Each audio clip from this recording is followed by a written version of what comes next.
Welcome to Healing Hikes. Today I want to talk a little bit about nature and how it can be our greatest medicine.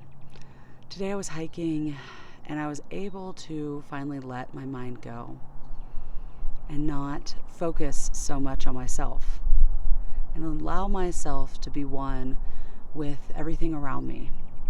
I was connecting with the animals, with the trees, and with the rocks,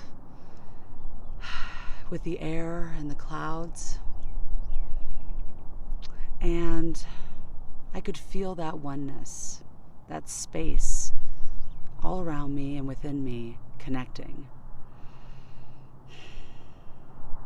It's something so beautiful that there's just no words for it. There's a expansion and a contraction that happens both within us and without. And we allow ourselves to tap into that and connect.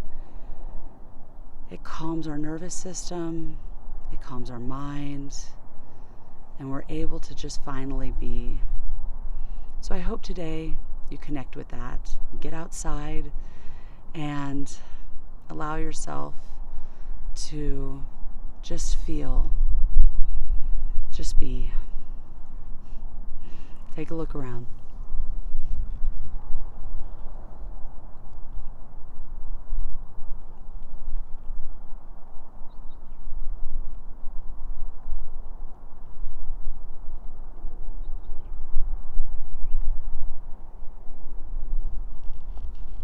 Make it a beautiful day.